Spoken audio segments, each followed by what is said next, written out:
Hello friends, welcome to this platform. स्वागत है आपका इस प्लेटफॉर्म में। तो आज का जो सेशन होगा वो जेटेट ईवीएस का 21 सेशन होगा, यानी सेट 21। सेट 20 तक मैंने वीडियो अपलोड कर दिया था फ्रेंड्स, जेटेट ईवीएस यानी 1 to 5 का, लेवल 1 का। तो आप लोग फ्रेंड्स इस वीडियो को ज़रूर देखिएगा। और इसके पिछले वीडियो में बहुत सारे मैंने जेटेट के, सीटेट के बहुत सारे वीडियो अपलोड किया है फ्रेंड्स, तो आप लोग ज़रूर देखिएगा उस वीडियो को। और फिर जेटेट के लेवल 2 यानी कि 6 to 8 का जो साइंस है उसका भी बहुत जल्द ही मैं वीडियो अपलोड करने वाली हूँ, साइंस का मैराथन क्लास के लिए। उसके बाद फिर उसका प्रैक्टिस सेट या सेट, तो उसका भी मैं वीडियो डालूंगी और उसका मैं प्रीवियस ईयर का क्वेश्चन भी अपलोड करूँगी। ठीक है, तो आज का जो सेशन होगा वो आपका ईवीएस 1 to 5 जेटेट के लिए है। ठीक है, और ये आज का 21 सेट है। 20 सेट तक मैंने वीडियो अपलोड कर दिया था। ठीक है, तो आज हम लोग टाइम को वेस्ट नहीं करते हैं और अपना क्वेश्चन स्टार्ट करते हैं। ठीक है, सेशन स्टार्ट करते हैं। तो पहला क्वेश्चन है, इनमें से कौन सा बंदरगाह पूर्वी तट का सबसे गहरा भूमिवर्ती, चारों ओर भूमि से घिरा, भूमिवर्ती मतलब चारों ओर क्या है, भूमि से घिरा, पूर्ण रूप से सुरक्षित बंदरगाह है? Which of the following ports is a deepest land locked surrounded by land on all sides fully protected port on the eastern coast? ठीक है, तो यहाँ पूछा जा रहा है कि इनमें से कौन सा बंदरगाह पूर्वी तट का सबसे गहरा भूमिवर्ती पूर्ण रूप से सुरक्षित बंदरगाह है?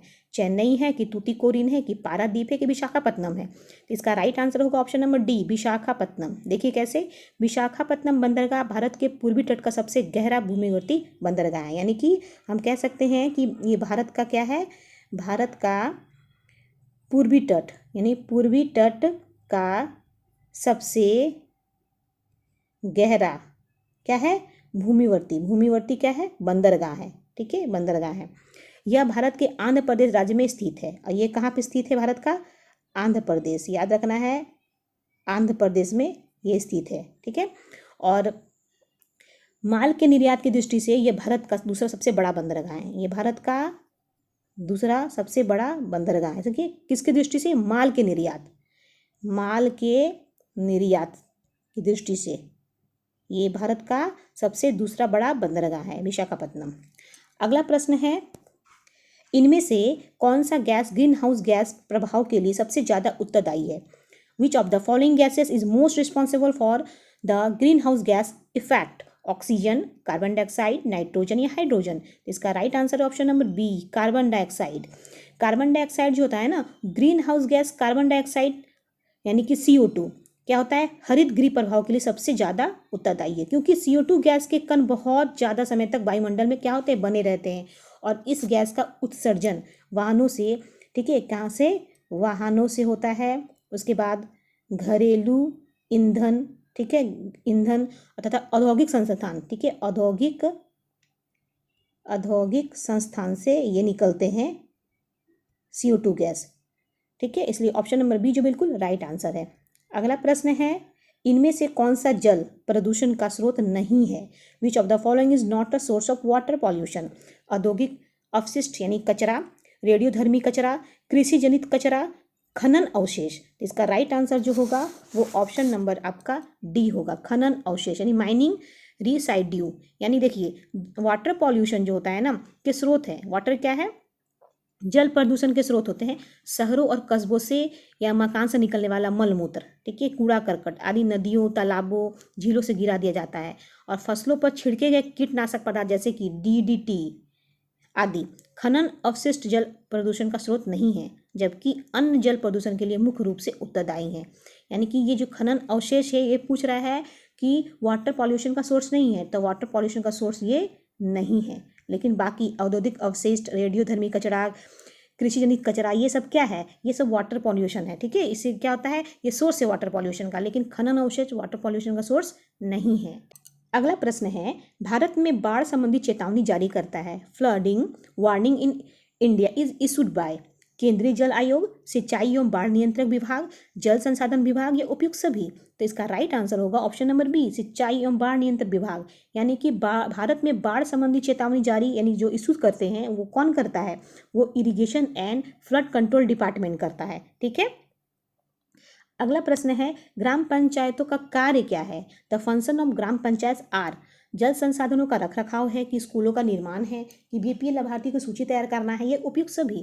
तो इसका राइट आंसर होगा ऑप्शन नंबर डी, उपयुक्त सभी। देखिए, जो ग्राम पंचायत होता है ना, उसके बहुत सारे कार्य होते हैं, और ये ग्राम पंचायत क्या होता है, शासन की सबसे छोटी इकाई होती है। क्या होती है? शासन की सबसे छोटी इकाई होती है। क्या होती छोटी इकाई? ग्राम पंचायत, याद रखना है। और इसके बहुत सारे कार्य होते हैं, जैसे कि जल संसाधन का रख रखाव करना, ये भी सही है, स्कूल का निर्माण करना, बीपीएल लाभार्थियों की सूची तैयार करना, ठीक है, और सामाजिक योजनाओं को ग्राम स्तर पर लागू करना, ये भी होगा, ठीक है। तो ऑप्शन नंबर जो डी होगा बिल्कुल राइट आंसर है। अगला प्रश्न है, पर्यावरण अवघटन के कारण उत्पन्न होने वाले परिणामी खतरों में शामिल है resulting hazard arising due to environmental degradation include भूस्खलन, बाढ़ एवं सूखा, वनों में अग्नि दुर्घटनाएं, उपयुक्त सभी। इसका राइट आंसर होगा ऑप्शन नंबर बी, बाढ़ एवं सूखा, फ्लड एंड ड्राफ्ट। यानी ये पूछा जा रहा है कि पर्यावरण अवघटन के कारण उत्पन्न होने वाले परिणामी खतरों में क्या क्या शामिल हो सकता है? बाढ़ और सूखा हो सकता है। देखिए, पर्यावरण अवघटन के कारण जलवायु यानी क्लाइमेट में परिवर्तन होता है। किसमें परिवर्तन होता है? क्लाइमेट में परिवर्तन होता है, ठीक है। तो जब क्लाइमेट में परिवर्तन होगा, जिसके कारण क्या होगा? कई तरह के प्राकृतिक आपदाएं उत्पन्न होती है। बहुत तरह के क्या होते हैं? नेचुरल हैजार्ड उत्पन्न हो जाते हैं, जैसे कि सूखा हो जाना, यानी कि ड्राफ्ट, बाढ़ आ जाना, ठीक है, बहुत ज़्यादा हैवी रेन हो जाना, ठीक है। तो ये सारे जो है ना, आपके पर्यावरण अवघटन के कारण उत्पन्न होने वाले परिणामी खतरों का शामिल होता है। इसलिए ऑप्शन नंबर बी जो बिल्कुल राइट आंसर है। अगला प्रश्न है, निम्न में से कौन सा राज्य इंदिरा गांधी शहर परियोजना से लाभान्वित हुआ है? Which of the following state has benefited from the Indira Gandhi canal project? Kerala, Uttar Pradesh, Rajasthan या मध्य प्रदेश? इसका राइट आंसर जो होगा ऑप्शन नंबर सी होगा, यानी राजस्थान होगा। देखिए, इंदिरा गांधी नहर राजस्थान नहर के नाम से जानी जाती है। इंदिरा गांधी जो है नहर, ये किस नाम जानी जाती है? राजस्थान नहर के नाम से जानी जाती है, याद रखना है। जो राजस्थान के उत्तरी पश्चिमी भाग में स्थित है। कहाँ पे है ये? उत्तरी पश्चिमी भाग में क्या है? ये स्थित है। और इस नहर में मरुस्थलीय क्षेत्रों में सिंचाई के लिए जल, पेयजल आदि की आपूर्ति संभव हो पाई है। इसलिए ऑप्शन नंबर सी जो बिल्कुल राइट आंसर है। अगला प्रश्न है, पृथ्वी का जुड़वा ग्रह इनमें से किसे कहते हैं? विच of the following is called the twin planet of the earth? Brihaspati, Shani, शुक्र या मंगल? तो इसका राइट आंसर होगा ऑप्शन नंबर सी, शुक्र यानी वेनस। वेनस को पृथ्वी का जुड़वा ग्रह कहा जाता है, ठीक है, क्योंकि आकार में लगभग पृथ्वी के बराबर होता है। ये आकार में क्या होता है? पृथ्वी के लगभग बराबर होता है, ठीक है। और यह ग्रह सुबह एवं शाम को आसानी से दिख जाते हैं। कब दिखते हैं? सुबह में और शाम को ये आसानी से दिख जाते हैं, इसलिए इसे सुबह का तारा और शाम का तारा भी कहते हैं। इसे क्या कहते हैं? सुबह और शाम का तारा भी कहा जाता है, ठीक है। यह सौरमंडल का दूसरा ग्रह है। यह सौरमंडल का कहा है क्या है? दूसरा ग्रह है, याद रखना है। और इसे पृथ्वी की बहन भी कहते हैं। इसे पृथ्वी की क्या कहते हैं? बहन भी कहते हैं। किसकी बहन? पृथ्वी की बहन भी कहते हैं, याद रखना है। तो ऑप्शन नंबर सी जो बिल्कुल राइट आंसर है।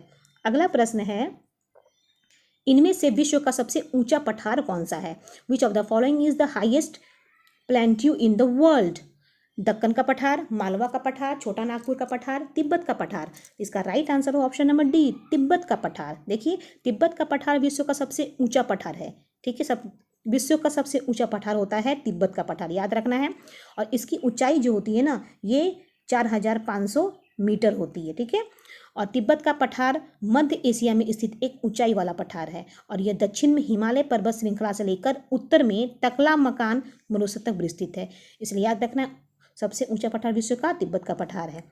अगला प्रश्न है, मानव निर्मित या मानव जनित आपदा का उदाहरण है? N example of man made और एंथ्रोपोजेनिक डिजास्टर इज? भूकंप, सुनामी, रासायनिक आपदा या भूस्खलन? तो इसका राइट आंसर है ऑप्शन नंबर आपका सी, रासायनिक आपदा यानी केमिकल डिजास्टर। रासायनिक आपदा मानव जनित आपदा है। ये कैसा आपदा है? मानव जनित, याद रखना है, मानव जनित आपदा है। जैसे कि जबकि भूकंप यानी अर्थक्वेक, सुनामी एवं भूस्खलन ये एक प्राकृतिक आपदा है। यहाँ पूछ रहा है मानव निर्मित, तो जनित जो होगा वो रासायनिक होगा। बाकी से भूकंप, सुनामी ये सब क्या है, आपके नेचुरल डिजास्टर है, याद रखना है। Option number C is right answer. अगला प्रश्न है भोपाल गैस आपदा के लिए कौन सा गैस जिम्मेदार है? Which gas is responsible for the Bhopal gas tragedy? Methyl isocyanide, methane, carbon monoxide या उपयुक्त सभी? तो इसका राइट आंसर जो होगा वो ऑप्शन नंबर ए होगा, मिथाइल आइसोसाइनाइड। ठीक है, कैसे देखिए, भोपाल गैस आपदा दिसंबर 1984 को घटित हुआ था, याद रखना है, जिसमें वहाँ की पेट्रो रसायन कंपनी से बड़ी मात्रा में मिथाइल आइसोसाइनाइड क्या की गैस का लीकेज हुआ था और इसके परिणामस्वरूप क्या हुआ था, बहुत सारे हजारों लोग संख्या में मर गए थे। ठीक है, इसलिए ऑप्शन नंबर ए जो बिल्कुल राइट आंसर है। अगला प्रश्न है कौन सी गैस ग्रीन हाउस इफेक्ट से संबंधित नहीं, पूछ रहा है, नहीं है। Which gas is not related to the greenhouse effect? Nitrogen, CO2, methane या नाइट्रस ऑक्साइड? तो इसका राइट आंसर जो होगा वो ऑप्शन नंबर ए होगा, नाइट्रोजन। यहाँ पूछा जा रहा है कि कौन सा ग्रीन हाउस इफेक्ट से संबंधित नहीं है, तो नाइट्रोजन जो है ग्रीन हाउस गैस से संबंधित नहीं है इफेक्ट से। ठीक है, तो कैसे नहीं, देखिए, पर्यावरण को नुकसान पहुंचाने वाली गैस को ग्रीन हाउस गैस कहते हैं। ठीक है, इससे उत्पन्न प्रभाव को ग्रीन हाउस प्रभाव कहा जाता है। और ग्रीन हाउस प्रभाव में जैसे कि कौन कौन हो सकता है ग्रीन हाउस गैस में? CO2 आएगा, CH4 आएगा, ठीक है, नाइट्रस ऑक्साइड NO2 आएगा, ठीक है, फिर क्लोरोफ्लोरोकार्बन आएगा। लेकिन जबकि जो नाइट्रोजन है, ये नाइट्रोजन ये ग्रीन हाउस इफेक्ट के रिस्पॉन्सिबल नहीं है। ठीक है, इसलिए ऑप्शन नंबर ए जो बिल्कुल राइट आंसर है। अगला प्रश्न है समुद्री प्रदूषण के कारण नष्ट हो रहे हैं, destroyed due to the marine pollution are? भूमध्य रेखीय वन, पतझड़ वन, कोंधारी वन, मैंग्रोव वन? तो इसका राइट आंसर जो होगा वो ऑप्शन नंबर डी होगा, मैंग्रोव वन। देखिए, समुद्री प्रदूषण के कारण मैंग्रोव वन नष्ट होते जा रहे हैं, क्योंकि मैंग्रोव वन समुद्र तट के क्षेत्रों के खारे जल में उगता है। ये कहाँ जल में उगता है? समुद्र के खारे जल में उगता है, याद रखना है। अतः इन्हें ज्वारीय वन भी कहते हैं। मैंग्रोव वन को क्या ज्वारीय वन भी कहा जाता है, याद रखना है। इसलिए ऑप्शन नंबर डी जो बिल्कुल राइट आंसर है।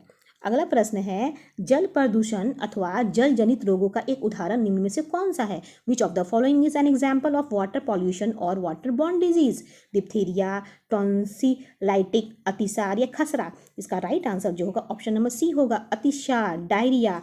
डायरिया एक जल जनित रोग है, क्या है? एक वाटर पॉल्यूशन यानी वाटर बॉर्न डिजीज है ये। ठीक है, तो याद रखना इस चीज़ को, जो दूषित जल के पीने से होता है यानी गंदे पानी पीने से होता है, और इसे डायरिया के नाम से भी जाना जाता है। इसलिए ऑप्शन नंबर सी जो बिल्कुल राइट आंसर है। अगला प्रश्न है पर्यावरण शिक्षा का उद्देश्य है, the objective of environmental education is? पर्यावरण की सुरक्षा तथा संरक्षण करना, या पर्यावरण के संसाधनों का अधिकतम उपयोग, या पर्यावरण के संसाधनों का न्यूनतम उपयोग, या इनमें से कोई नहीं? इसका राइट आंसर जो होगा वो ऑप्शन नंबर ए होगा, पर्यावरण की सुरक्षा तथा संरक्षण। यही है पर्यावरण शिक्षा का उद्देश्य। ठीक है, अगला प्रश्न है पर्यावरण जागरूकता को बढ़ावा देने के उद्देश्य से निम्न में से कौन सी प्रतियोगिता का आयोजन किया जाता है? Which of the following competition is organised with the aim of promoting environmental awareness? Green Olympiad, Van Mahotsav, पर्यावरण संबंधी प्रदर्शनी, या पर्यावरण दिवस समारोह? इसका राइट आंसर होगा option number A, Green Olympiad. यानी कि पर्यावरण जागरूकता को बढ़ावा देने के लिए या उसके उद्देश्य से ग्रीन ओलंपियाड प्रतियोगिता का आयोजन किया जाता है। इसका आयोजन TERI यानी the energy and resources institute द्वारा किया जाता है। ठीक है, the energy and resources institute, याद रखना है। Option number A is right answer. अगला प्रश्न है निम्नलिखित कौन से दिवस को पर्यावरण दिवस मनाया जाता है? On which of the following days is environmental day celebrated? 10 जून, 5 जून, 20 जून या 2 जून? इसका राइट आंसर जो होगा वो ऑप्शन नंबर बी होगा, 5 जून को पर्यावरण दिवस मनाया जाता है। लोगों में पर्यावरण के प्रति जागरूक फैलाने के लिए संयुक्त राष्ट्र संघ द्वारा 5 जून को विश्व पर्यावरण दिवस के रूप में मनाया जाता है। और इस तिथि को वर्ष 1972 ठीक है में पर्यावरण मुद्दे पर प्रथम वैश्विक सम्मेलन स्कॉटलैंड, कहाँ पे हुआ था ये? प्रथम स्कॉटलैंड में ये सम्मेलन आयोजित किया गया था। ठीक है, याद रखना है। ऑप्शन नंबर बी ये राइट आंसर। अगला प्रश्न है स्कूलों में पर्यावरण के प्रति जागरूकता लाने हेतु छात्रों की मानसिकता में बदलाव लाने में कौन सी रणनीति कारगर सिद्ध होगी? Which strategy will prove effective in bringing a change in the mindset of student to bring awareness toward the environmental in school? खेल प्रतियोगिता का आयोजन, पाठ्यक्रम में बदलाव तथा गैर शैक्षिक तथा रचनात्मक क्रियाकलापों को शामिल करके, या परीक्षा के माध्यम से, या उपयुक्त में से कोई नहीं। तो इसका राइट आंसर जो होगा वो ऑप्शन नंबर बी होगा, पाठ्यक्रम में बदलाव तथा गैर शैक्षिक तथा रचनात्मक क्रियाओं को शामिल करके। देखिए, छात्रों में पर्यावरण के प्रति जागरूकता लाने तथा उनकी मानसिकता में बदलाव लाने के लिए सबसे उपयुक्त रणनीति है कि छात्रों के पाठ्यक्रम में क्या करें, बदलाव करें, उसके गैर शैक्षणिक रचनात्मक क्रियाकलाप में कलाप को क्या इसमें शामिल करें। इसलिए ऑप्शन नंबर जो बी है वो जो राइट आंसर। ठीक है, अगला प्रश्न है, भारतीय संविधान द्वारा उपलब्ध किए गए मूलभूत अधिकारों का मुख्य उद्देश्य क्या है? What is the main object of fundamental rights provided by the Indian constitution? बच्चों का सर्वांगीण विकास, या पुरुषों का सर्वांगीण विकास, महिला सशक्तिकरण, या नागरिकों के व्यक्तित्व का सर्वांगीण विकास? ठीक है, तो इसका राइट आंसर होगा ऑप्शन नंबर डी, नागरिकों के व्यक्तित्व का सर्वांगीण विकास। ठीक है, जैसे देखिए, भारतीय संविधान के द्वारा भारतीय नागरिकत्व तथा व्यक्तित्व को मूल अधिकार प्रदान किए जाते हैं ताकि उसका सर्वांगीण विकास हो सके। यह अधिकार राज्य के विरुद्ध होता है। भारतीय संविधान के अनुच्छेद 12, ठीक है, अनुच्छेद 12 से अनुच्छेद 32 तक मूल अधिकारों का वर्णन किया गया है। किसका वर्णन किया गया है? मूल अधिकार का। याद रखना है इस चीज को, इसलिए ऑप्शन नंबर डी जो बिल्कुल राइट आंसर है। अगला प्रश्न है, सामाजिक विज्ञान में कौन सा आयाम यानी विषय शामिल नहीं है? Which dimension subject is not included in social science? इतिहास, भूगोल, राजनीतिक विज्ञान या व्यावसायिक शिक्षा? इसका राइट आंसर है ऑप्शन नंबर डी, व्यावसायिक शिक्षा यानी वोकेशनल एजुकेशन। राष्ट्रीय पाठ्यचर्या रूपरेखा 2005 के द्वारा, इसके द्वारा 2005 के द्वारा सामाजिक विज्ञान के अंतर्गत इतिहास, भूगोल, नागरिक शास्त्र एवं अर्थशास्त्र विषय को शामिल किया गया है, लेकिन व्यावसायिक यानी वोकेशनल एजुकेशन को क्या किया गया है? इसको सामाजिक विज्ञान का विषय नहीं माना गया है, इसलिए ऑप्शन नंबर डी जो बिल्कुल राइट आंसर है। अगला प्रश्न है, अंकों के आधार पर किस पाठ्यक्रम यानी विषय वस्तु की परीक्षा नहीं की जा सकती? विच करिकुलम यानी content can not be examined on the basis of marks? स्वास्थ्य, योगा, संगीत, इनमें से सभी? इसका राइट आंसर जो होगा वो ऑप्शन नंबर डी होगा, इनमें से सभी, ऑल ऑफ दीज। देखिए, अंकों के आधार पर उसी पाठ्यक्रम की परीक्षा ली जा सकती है जो तथ्यपरक हो, मूल्यपरक। पाठ्यक्रम की परीक्षा अंकों में आधार पर नहीं ला जा सकती है। स्वास्थ्य, योग एवं संगीत मूल्यपरक पाठ्यक्रम है, इसलिए ऑप्शन नंबर डी जो बिल्कुल राइट आंसर है। अगला प्रश्न है, इनमें से कौन एक पर्यावरण समस्या नहीं है? Which of the following is not an environmental problem? जल का विनाश, जल का संरक्षण, या वनों की कटाई, या भूमि अपरदन? इसका राइट आंसर जो होगा वो ऑप्शन नंबर बी होगा, जल का संरक्षण, कंजर्वेशन ऑफ वाटर। देखिए, जल संरक्षण इन वाटर कंजर्वेशन पर्यावरण समस्या नहीं है, बल्कि पर्यावरण की गुणवत्ता बढ़ाने में सहायक है। वे सभी कार्य जिससे पर्यावरण का ह्रास होता है वह कारक पर्यावरण समस्या के अंतर्गत आता है, जैसे कि जल का दुरुपयोग करना, वनों की कटाई करना, भूमि अपरदन आदि, ये सब। ठीक है, ऑप्शन नंबर बी जो बिल्कुल राइट आंसर है। अगला प्रश्न है, इनमें से कौन सा पर्यावरण शिक्षा का एक सिद्धांत नहीं है? Which of the following is not a principle of environmental education? पर्यावरण शिक्षा में सभी की सहभागिता, पर्यावरण शिक्षा जीवन पर्यंत शिक्षा प्रणाली नहीं है, पर्यावरण शिक्षा एक समेकित तथा सामुदायिक प्रयास होना चाहिए, पर्यावरण शिक्षा का सामाजिक तथा आर्थिक उद्देश्यों के साथ समुचित तालमेल का तालमेल तथा समान। इसका राइट आंसर जो होगा वो ऑप्शन नंबर आपका बी होगा। ठीक है, पर्यावरण शिक्षा जीवन पर्यंत शिक्षा प्रणाली नहीं है। कैसे? देखिए, पर्यावरण शिक्षा जीवन पर्यंत चलने वाली शिक्षा प्रणाली नहीं है। इस शिक्षा प्रणाली के अंतर्गत सभी लोगों को शामिल करना चाहिए तथा संतुलित रूप से शिक्षा दी जानी चाहिए। किस रूप से? संतुलित रूप से क्या करना चाहिए? शिक्षा देनी चाहिए, ताकि लोगों में पर्यावरण के प्रति क्या हो? जागरूकता हो। ठीक है, इसलिए ऑप्शन नंबर बी जो बिल्कुल राइट आंसर है। अगला प्रश्न है, यहाँ पे होगा नीली। ठीक है, नीली क्रांति, नीली क्रांति। यहाँ पे वेट नहीं होगा, यहाँ पे होगा आपका ब्लू, यानी blue revolution is related to, नीली क्रांति संबंधित है दुग्ध उत्पादन से, पुष्प उत्पादन से, मत्स्य उत्पादन से, या फल उत्पादन से? इसका राइट आंसर होगा ऑप्शन नंबर सी, मत्स्य उत्पादन यानी फिश प्रोडक्शन से। ठीक है, तो फिश प्रोडक्शन की संबंधित है नीली क्रांति से। ठीक है, वैसे ही अगर हम पूछ दिए दुग्ध उत्पादन, तो दुग्ध उत्पादन के लिए कौन है? श्वेत। ठीक है, श्वेत क्रांति। अगर पूछ दिए सभी क्रांतियों को सम्मिलित स्वरूप, इंद्रधनुष क्रांति कहलाता है। और हरित क्रांति जो होता है वो होता है खाद्यान्न उत्पादन, हरित क्रांति, यानी कि जैसे कि अनाज का, इसलिए ऑप्शन नंबर सी जो बिल्कुल राइट आंसर है। अगला प्रश्न है, इनमें से कौन सा मानव पर्यावरण का एक घटक नहीं है? Which of the following is not component of human environment? भूमि, धर्म, समुदाय, परिवार। इसका राइट आंसर है ऑप्शन नंबर बी, धर्म यानी रिलीजियन। मानव पर्यावरण के अंतर्गत वे सभी कारक सम्मिलित थे जो मानव के चारों तरफ स्थित होते हैं, जैसे कि मृदा, ठीक है, उसके बाद समुदाय, उसके बाद हो गया जनसंख्या, परिवार, उसके बाद हो गया संचार।